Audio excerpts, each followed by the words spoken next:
amores, voltamos então com o volume 2 do PET, a semana 1. Essa semana eu vou fazer então uma correção da semana 1 de todas as minhas turmas, tá? 7º ao 3º ano do ensino médio. Eu não faço as correções do 6º ano porque eu não dou aula no 6º ano, mas se tiver alguém aí que queira que eu faça também, eu posso tirar um tempinho e fazer as do 6º ano depois. É só deixar pra mim nos comentários ou vai lá no meu Instagram, Kézia Botelho Real, e fala comigo lá, tá? Mas se não for necessário, eu vou continuar fazendo só do 7º ao 3º ano. Quero falar algumas coisinhas para vocês aqui também sobre o áudio, né? O áudio do meu coisa. Eu gravo as minhas aulas aqui, né? Eu ponho o slide aqui e vou gravar. Então eu uso o microfone integrado aqui do meu computador. Ele não é muito bom. E eu baixei um programa novo, mas eu ainda não vou usar ele nessa semana porque eu ainda estou fazendo uns tutoriais para aprender a usar ele. Mas eu tenho uma solução para vocês. Eu acho que vocês estão morrendo de saudade de me ver usando isso na sala, né? Eu acho que eu não vou ligar aqui, né? Porque senão...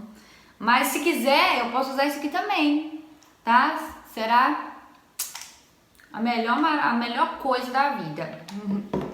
Se você tem uma professora que usa isso na sala de aula, deixa pra mim no comentário aí e vê pra mim se você gosta. Porque geralmente, quando eu ligo isso aqui, ó, os meus alunos querem me matar, né? Mas eu tenho um tom de voz baixo, eu preciso usar isso aqui na sala de aula. Outra coisa, quero agradecer os mais de 500 coraçõezinhos, porque nós já somos mais de 500 aqui um pouquinho, tá? Que se inscreveram no canal esses dias. Muito obrigada, seja muito bem-vindo.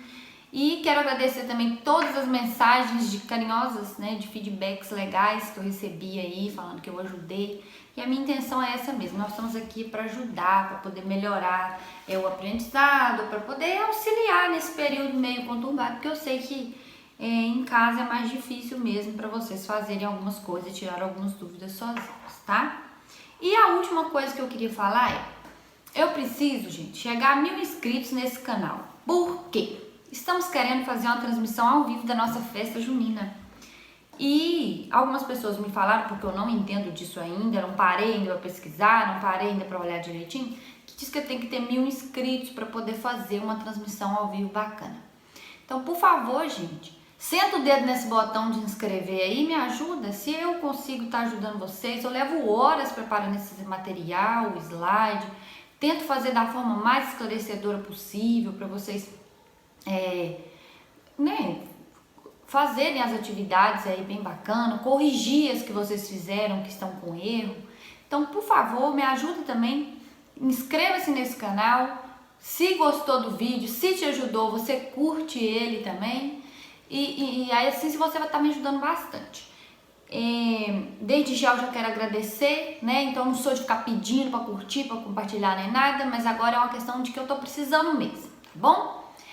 Vamos então para a correção. Vou corrigir então 7º, 8º, 9º, 1º, 2º e 3º ano. E vamos lá. Qualquer dúvida, deixa nos comentários. Beijos, até a próxima. E vamos começar que eu vou agora para aqui, ó, para o computador, para a gente fazer as correções, tá bom? Vamos iniciar então a correção do PET, volume 2 do 8º ano. E o tema é a Revolução Francesa. Atividade 1. Chegou a hora de colocar a mão na massa e ver o que você aprendeu sobre a Revolução Francesa. Número 1. A França do Antigo Regime trazia vários elementos que remetiam à sociedade feudal. Na França do absolutismo, a sociedade continuava marcada por privilégios e dividida em ordens ou estamentos. Analise a imagem 1 e identifique qual grupo dentro da sociedade francesa cada indivíduo representa e como ele se encontra representado na própria imagem. Associe a imagem deles às camadas presentes na pirâmide social da imagem 2, identificando o estado a que pertence, primeiro estado, segundo estado e terceiro estado. E depois preencha a tabela fornecendo as informações solicitadas quanto à composição e atuação de cada grupo dentro da sociedade francesa do século XVIII. Aí, temos aqui a imagem para analisar, a imagem 1 e a 2. E depois você vai compor aqui essa pirâmide social com o que você concluiu aqui. Mas basicamente nós temos aqui o povo representado por este homem, né, abaixado, segurando essa enxada. E montado no povo, nós temos aqui o representante do clero e um representante da nobreza. Como eles se encaixariam aqui nessa pirâmide? Se encaixaria dessa forma aqui. Primeiro estado era composto pelo clero. Segundo estado, composto pela nobreza. E o terceiro estado era composto por burguesia, camponeses, sans-culottes. E aqui do lado nós temos alguns privilégios e obrigações. No caso, quem tinha privilégio era o primeiro e segundo estado, que era a minoria da população, e quem não tinha privilégio algum compunha 97% aqui dessa pirâmide. E a gente vai colocar um número mais ou menos preciso aí quando estiver respondendo as outras questões. Mas antes, vamos aqui. Quem eram esses sans-culottes que sempre aparece aqui com esse nome no terceiro estado? Aí eu coloquei aqui umas denominações, que é até uma imagem dele aqui, de um representante desse grupo social. Sans-culotte foi a denominação dada pelos aristocratas aos artesãos, trabalhadores e até pequenos proprietários. Traduzindo do francês para o português, até entre aspas aqui, ó, sem culotte. O culotte era uma espécie de calças justas que apertavam na altura dos joelhos, vestimenta típica da nobreza daquela época, do país naquela época da Revolução Francesa. É que tem até o exemplo aqui da calça, como que era vestido. Então, as pessoas que não possuíam esse tipo de calça, não usavam esse tipo de adorno, ou por não ter condições também de possuir as roupas iguais à nobreza, era chamado de sans-culottes, né? Sem culotte, sem calção, tem outras traduções também. Enfim, é isso. Aí nós temos o quadro que é para você preencher, né? Quem compunha, quem eram os membros do primeiro estado? Lá naquela pirâmide já mostra, né? Você vai usar para responder isso aqui. Primeiro estado, membros, clero, percentual da população de 1 a 2%, privilégios, possuíam riquezas, terras e não pagavam impostos, obrigações, religião. Segundo estado, nobreza de 1 a 2%, privilégios, possuíam riquezas, terras e não pagavam impostos, e obrigações, cargos públicos e administrativos. Terceiro estado, burguesia, camponeses, sans-culottes. 94 a 98% da população não tinham privilégios e arcavam com o peso de todos os impostos. Atividade 2. Revolução Francesa é a denominação que se dá ao conjunto dos acontecimentos que ocorreram entre os anos de 1789 e 1799 na França. Esse período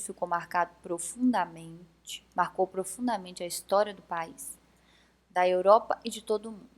A imagem abaixo é a capa do livro A Revolução Francesa Passo a Passo, de Gérard Dotel, lançado em 2015.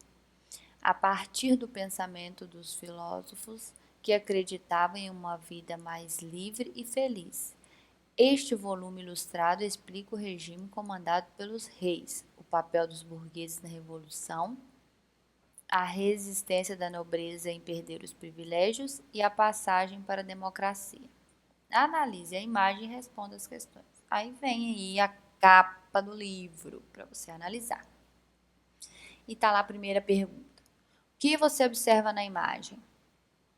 Um conflito entre os soldados e a população. Pode observar aqui que tem, né, nitidamente os soldados portando as suas baionetas, né, que além dessa arma atirar, né, fogos de tiro mesmo, eles ainda tinham na ponta uma espécie de um artefato pontiagudo que ainda perfurava as pessoas. E a população, você pode ver que está com outros tipos de armas, né? Com garfões grandes aqui, lanças, enfim. Mas é um conflito entre os soldados e a população. Quem são as pessoas que estão representadas nas ilustrações da capa do livro? A que classe social elas pertencem? Então, está representado aqui nobres do segundo estado, camponeses, burgueses, artesãos do terceiro estado. O que essas pessoas estão fazendo? Obviamente que lutando por seus direitos. O que a onda amarela que invade as ruas e a vela representam? Representa, gente, no caso aqui, o iluminismo. Lembra que a gente estava vendo sobre o iluminismo e estava falando lá que era o século das luzes, também conhecido como a ilustração, o século das luzes. Então, que todas essas ideias do iluminismo estavam sendo disseminadas nas pessoas. Então, eles estavam começando a acordar para ter uma nova visão. Aí é o que representa aqui essa cor amarela. Qual a relação do movimento iluminista com a eclosão da Revolução Francesa? O iluminismo foi fundamental por inspirar a Revolução Francesa nos ideais de liberdade, combate ao antigo regime, na crença da razão humana e no seu potencial. 3. Eu tirei um print lá do PET, né? Tem até aqui a página, nem tirei isso aqui fora, do jeito que saiu lá, final da página 67, começo da 68. Tem a atividade 3, e aqui na atividade 3 tem um artigo 1, 4 e 6 da Declaração dos Direitos do Homem. Eu não vou ler isso tudo aqui não, porque senão vai ocupar muito tempo. Nós vamos direto para as questões. Qual a importância da Declaração dos Direitos do Homem e do Cidadão para a sociedade francesa daquela época? No artigo 1º, se você volta ali, você vai ver aqui, ó, artigo 1º. Os homens nascem e são livres e iguais em direito. As distinções sociais só podem fundamentar-se na utilidade comum. Então, qual que era a importância dessa declaração? Mostrar que os homens nasciam livres e iguais em direitos. Em relação à característica estamental da sociedade pregada pelo feudalismo, qual o maior benefício que a declaração traz para a sociedade francesa do século XVIII? A igualdade entre os homens. O que a declaração estabelece como direitos naturais e imprescritíveis do homem? Direitos de liberdade, propriedade, segurança e resistência à opressão. Se você for lá no seu texto do PET, você vai encontrar isso escrito no comecinho lá da página 68, ó. Devem ter garantidos direitos de liberdade, propriedade, segurança e resistência à opressão. Vamos para a próxima. Como a declaração expressava os anseios da Revolução Francesa? Resume-se em igualdade entre os homens, todos os cidadãos são iguais e a seus olhos e igualmente admissíveis a todos as dignidades, lugares e empregos públicos, segundo a sua capacidade e sem outra distinção que não seja das virtudes e dos seus talentos. Será que a declaração garantiu o direito de todos os cidadãos na prática? Reflita sobre o papel da mulher no contexto que surgiu a Declaração dos Direitos do Homem. Não, gente, lógico que não. A mulher, nesse período aí, até coloquei aqui, ainda não ganhou espaço suficiente para garantir os seus direitos na época. Foram necessários outros movimentos para estender o direito às mulheres. Qual a contribuição desse documento para a nossa sociedade atual? Esse foi o primeiro documento que garantia esses direitos para o homem, incluindo a livre comunicação dos pensamentos e das opiniões. Na nossa Constituição, por exemplo, existe essa base para garantir a liberdade de todo cidadão. Atividade 4. Leia o fragmento de texto a seguir, analise a imagem e preencha a tabela com as informações solicitadas.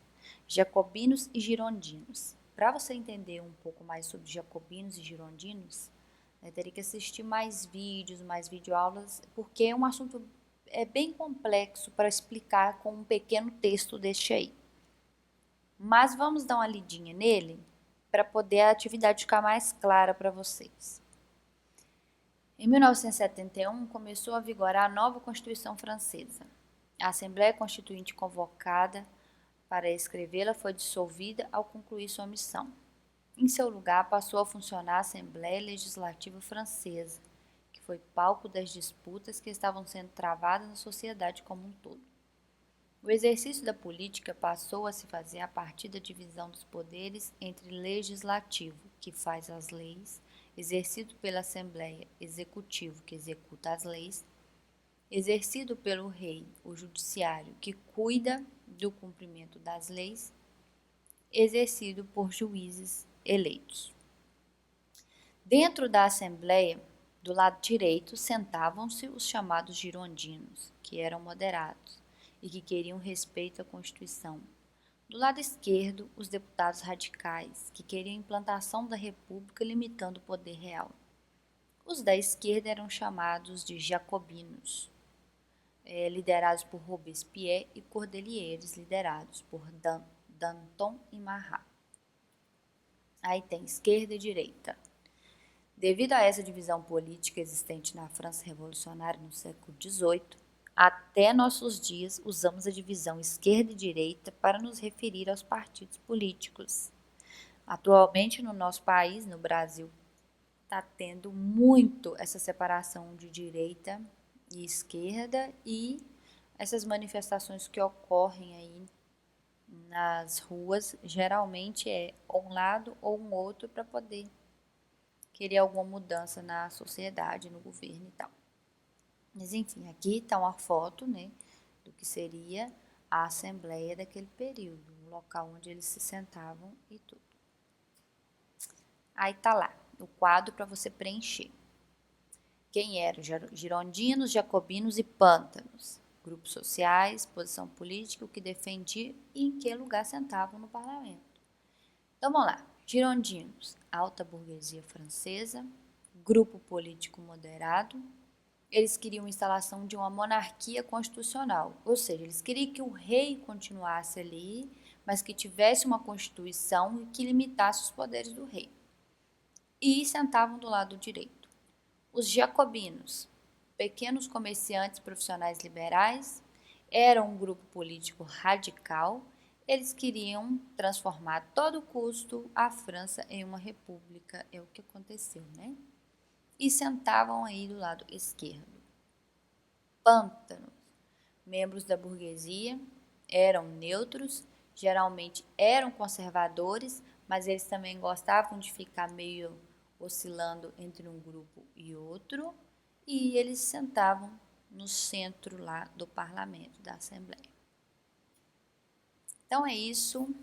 Se você gostou, curte, compartilha e se inscreva nesse canal para me ajudar a chegar aos 1000 inscritos para eu conseguir fazer aí a transmissão, ou eu vou tentar pelo menos, né, gente, fazer a transmissão da festa junina da nossa escola.